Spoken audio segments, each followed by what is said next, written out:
I'm Coleman Gutshall. I'm with Bernhardt Design and am this year's president of Be Original Americas. And wanted to thank all of you all who've joined us from around the world. This is kind of clunky right now because it's the first time we're trying to do something like this, but it's really great that we're able to connect with you so directly. And if there's a silver lining to this whole mess right now, it's that we've found new and interesting ways to engage directly with people that may not just be down the hall or down the street. So hopefully this will be a good first dialogue and will be the sort of starting point for holding more of these in the future. Also, before we get started, I want to, I hope everybody is doing well and wish you and your families good luck and hope that everybody is healthy and safe. We are taking questions. There's a way to take questions in the chat box below. They'll go directly to Alyssa Young at BDE, who will then aggregate those for Q&A time at the end. Joining me today, in addition, are our Vice President, Sherri Simko, who's with Carl Hansen & Son, Treasurer Jakob Olesen, who is with George Jensen, our ambassador and former president, John Edelman, and our team from BDE, Beth Dickstein, Alyssa Young, and Angelina Leung. And we also want to welcome our other board members who are joining us from around the world, from Alessi, representatives from Alessi, Emiko, Fritz Hansen, Gensler, Herman Miller, Cartel, Lean Rose, Rote Studio, and Vitra. Thank them and thank all of you all for participating as well. We wanted to just sort of go over and update you, particularly if you weren't able to come to the annual meeting, update you on some of the things that we've been doing in the recent past and are continuing to do, and give you some updates on things we discussed then that have sort of continued to move forward since our meeting a few months ago. So to start with the CEU, want to bring you up to date on that, and then we'll talk about new branding, a way that we're tooling the design fellowship we do each summer in the age of COVID, and updates as well on membership events and another special initiative that we're launching during this time. First of all, I know a lot of people have been asking, and it's been a long overdue. The new CE course is now available for everyone to present. This one's much better, much easier, and is still approved by IDCEC and AIA. So whether you're IIDA, AIA, or I think ASID as well can get credit for this. Architects and interior designers can get credit. Another new thing that we did with this iteration was to be able to set it up to give as a webinar, which is particularly apropos right now. Now's the perfect time to be able to connect with design firms, albeit remotely, present our shared mission of advocating for authentic design, and have your firm in front of the design community in a meaningful way. Presenters are able to add one slide about your firm, and as long as it has the veneer of educational and isn't too sales oriented. So the presentation, to maintain its CEU status, needs to be not a sales presentation and be an educational presentation. If you're interested in presenting the course, please get in touch with Alyssa, and she can provide you all the materials and what you need to do to get registered and everything. And if you're a design firm who would like to offer the course to your members or your employees, please also get in touch with Alyssa, and she'll work with you to schedule a session. And from what I've been hearing from some of our clients and designers is that people are really clamoring for content and information now when they're stuck at home alone. So hopefully this will be a great addition and a good time to be launching that webinar aspect of it. So thanks, Alyssa. Great, thank you, Coleman. So in light of the current pandemic, we found it necessary to postpone our in-person 5-week student design fellowship to next year for 2021. Instead, this year we're bringing the program to a broader audience through digital webinars. Our goal with this is to continue our investment in students and the future of design, even during social distancing. We are very excited, though, however, that this virtual classroom series will expand the program beyond even just the usual 2 undergrad students that take part in it, but to a greater number of students and wider audience, allowing us to educate more of the younger generation on the importance of authentic design. We're looking to hold at least 30 webinars over 5 weeks from June 15 through July 17th. We're going to explore various topics related to design and research, manufacturing, and marketing and sales, just like we would in the in-person fellowship. These webinars will be recorded and available on demand for future use. And we're asking for our members to speak and host these webinars. So if you are interested in taking part in the virtual fellowship, please get in touch with me. Now to announce a special project, I'd like to introduce Beth. Hello, and thank you all for joining. We had the same branding for several years, and it was time to rebrand, but we didn't exactly know how to go. But we are now, and we're rebranding it to create a more modern, updated logo and marketing materials. We have heard requests from many of you that a new logo that better aligns with our branding and yours was what was needed. So we're working with Robert Valentine, the founder and creative director behind New Amsterdam out of San Francisco. Robert came to one of our talks in San Francisco in December and immediately was impressed by the organization and what we had to offer. And he came and said, I want to offer my services, which we greatly accepted, you can imagine. An award-winning creative director whose work appears in the permanent collection of the Cooper Hewitt and the Victoria and Albert Museums. And in May, Robert will receive the degree of honorary doctorate of humane letters from the Academy of Art in San Francisco. We will be launching the new branding in June.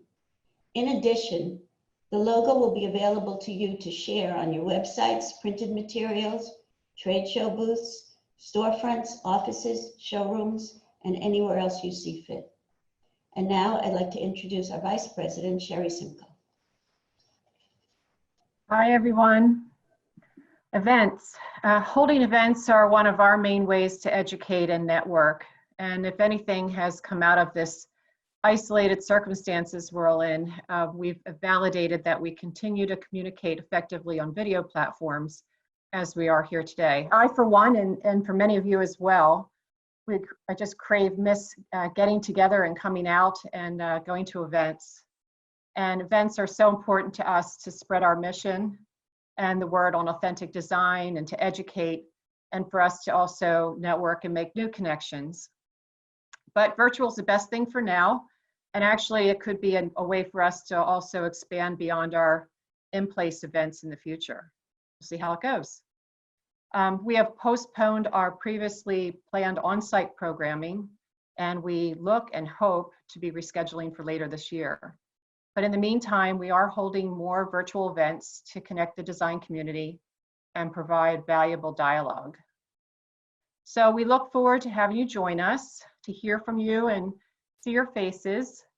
And also just to stay tuned, coming up May 19th, we'll be holding a virtual talk in conjunction with Wanted Design, Design Milk, and the podcast Clever.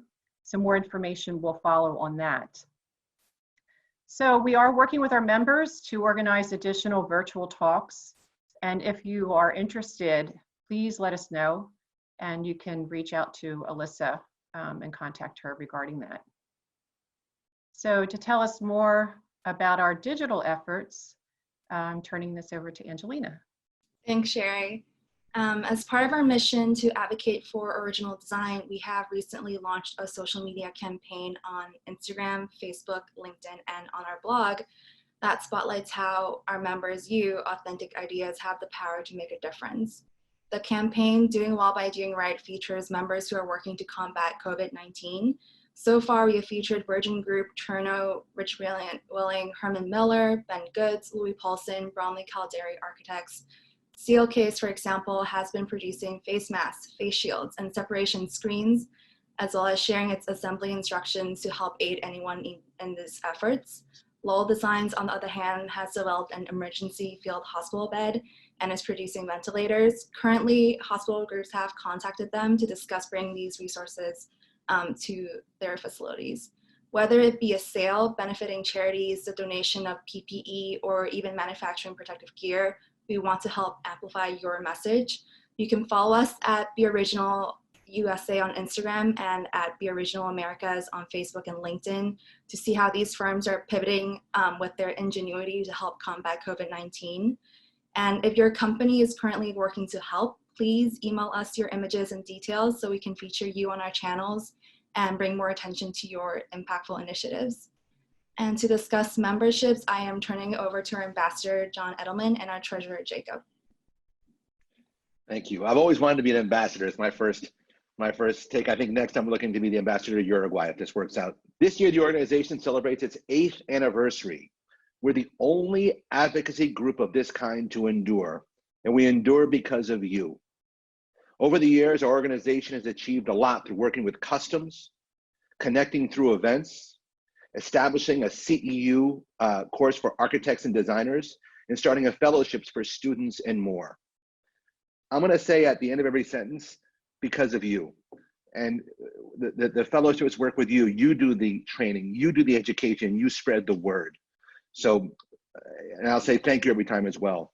During that time, we have greatly increased our membership to include more residential and commercial designers. This group is vital to speaking to the customers, end users, and public at large. So again, thank you.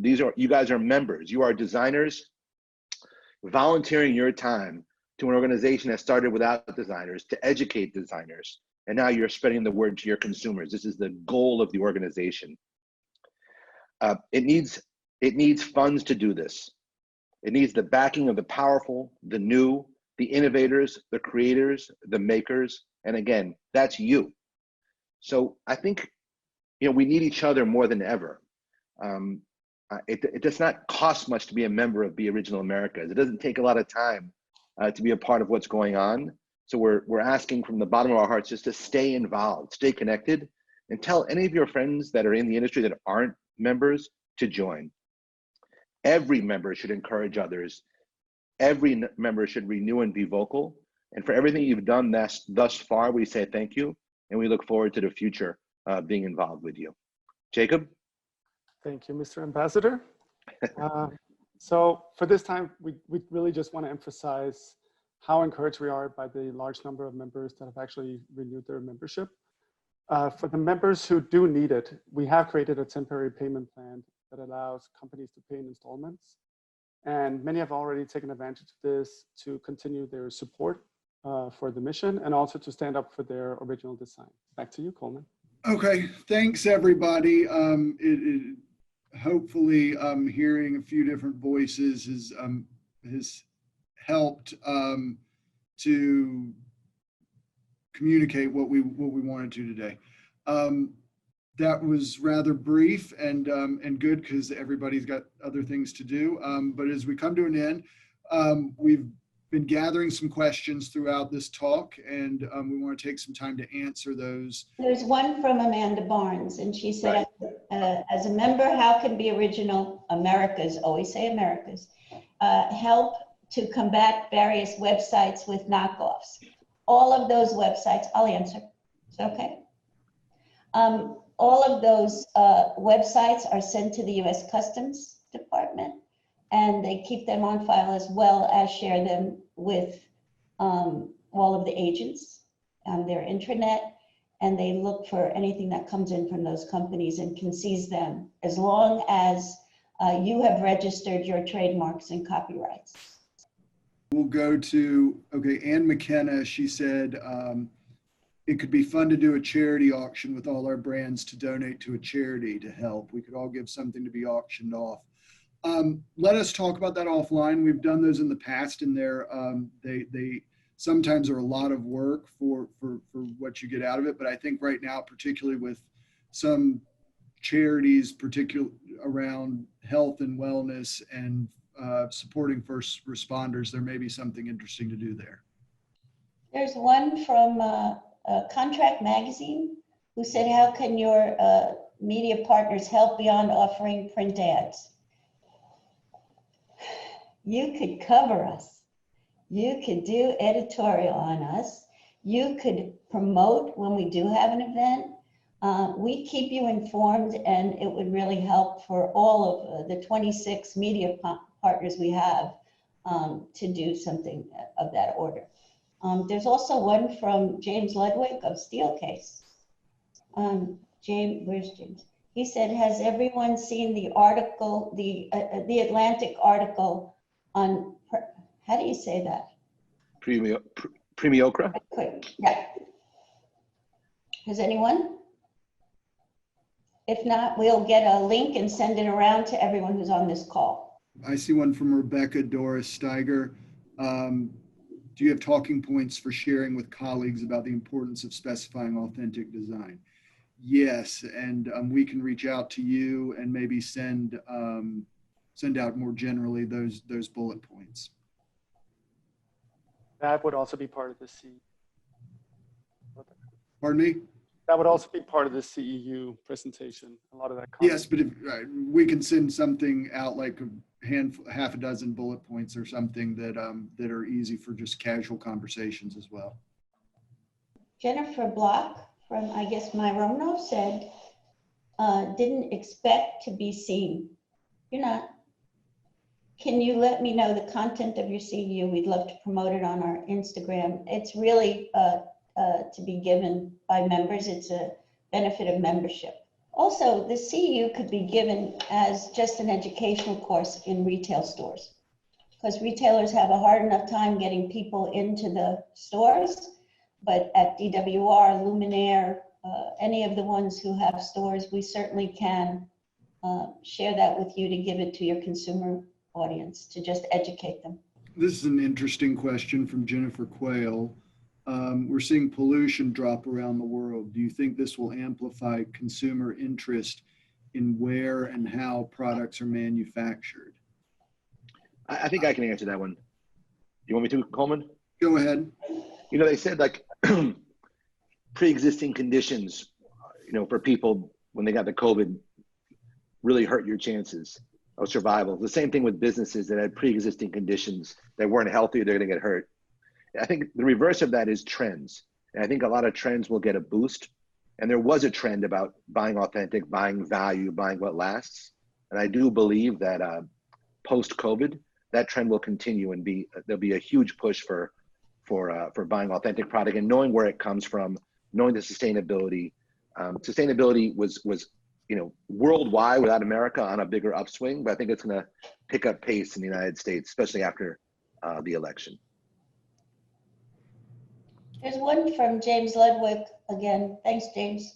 Specific examples of how companies could support the virtual fellows would be helpful. And we will be sending that out. It took us a while just to reorganize our thoughts after we couldn't do the in-person one. So we will be sending that out, and you are definitely on our list. Phil Robinson says, what types of sessions would be helpful for the Fellows program? Alyssa, do you maybe want to elaborate a little bit more about what we're thinking those sessions will be like? Yes, so we're looking to have the webinars kind of replicate as much as we can the in-person discussions that were happening with the live in-person fellowship. So that really depends on the type of company that you are and what your focuses are. That can be a look into the design process, what goes into research, prototyping, all of that. It could be, if you're a retailer, what being a retailer means, how you go about selling, you know, especially now and how that landscape is changing, what we see the future of that being. I know in past visits, it's included brand history, introduction to products. So really a range, again, focusing on what your company does, but it can be from design and research through the manufacturing process to marketing, sales, and promotion. Jeanette from Emico said, it's an excellent time to be introspective about why we as a society buy things. And what can Be Original Americas do to educate the public directly? Website, more YouTube, Instagram. Coleman, you want to answer that? Yeah, great question. And it's something that I think we're all going through, between what do we really need as supply chains have broken down and we can't get anything and everything that we wanted as easily as we could 6 months ago. It makes you really think about what's important and what you need. And with all the uncertainty that's going on right now, I know we, at least me and my wife, and have been thinking a lot about what do we want to invest in versus thinking that everything's just going to keep going up. But in terms of educating the public directly, we try to do that through our advertising, through our website, through our social media. I'd like to add that at the events, we often have consumers come to those events because they're the customers of those stores. And so one of the ways that it could really help is if members put the hashtag Be Original Americas on all of their social, so that especially if you have a heavily focused consumer audience, they'll start asking those questions. They'll start going to our website. But you know, it's about member involvement and making sure that the logo, hopefully the new one, will be on your website, and that you are putting as much as you can on your social media, because, you know, it's like they tell 10 people and then they tell 10 people. So that's how we can do it. To reach the consumers, you know, it's millions and millions and millions of dollars. We're going almost the route of the book, The Tipping Point, if you've read it. We've started with the mavens and now moving to the influencers. And, you know, our members are influencers, the design firms are influencers, and it will get to them. We're gonna, you know, through our method, I think, make it the right thing to do, specifying authenticity. And when they start seeing more of it in the magazines and more of it from the designers and more of it on Pinterest and all the different ways that our members reach out, it does eventually reach the consumer. But like Beth said, it's tell two friends and they tell two friends and they tell two friends is honestly the best way to go. Yeah, and also our designers are talking to consumers. Our designers are talking to the firms where people work, and they're, you know, by specifying original design, and that's what they're standing up for, they are reaching consumers. Since we're all in this COVID, not touching people and staying 6 feet apart, take this opportunity from what we've all been discussing at this time to infect 6 or 7 people that you know today and tell them about Be Original, or send them a link to our website. People within your firm, chat about it, and within your customers would be really great. So anything like that just continues to get the word out too. Kristen asked, does Customs provide data to us on what percentage of goods they seize from the websites? Not really. I mean, we have what percentage, you know, and how much money. It's over 300 million. So we have it overall on the confiscated goods, but we don't have it on just the websites. Any chance we could submit open positions at our respective organizations to share with the Be Originals group, for us to share with colleagues who may be currently laid off or furloughed? That's a great idea. That is a good question. I don't know that we've thought about sort of like a quasi job board type thing. We will definitely look into that. And then Brett of Cherno Design said, Cherno Group, are there any virtual events planned around Design Week for members? I think we're all trying to figure out our new creative and original ways to connect with our customers and friends that we normally connect with during this time. It's a good time to do it though. Yeah, I mean, we're hoping it's all going to be open and we can hug each other during October. I'm just happy to be in the room with someone. Claire Pigelet from Wanted Design said Wanted will be hosting an online talk series from May 11th through the 22nd. So that's at least something that will be going on around the original time that Design Week would have been.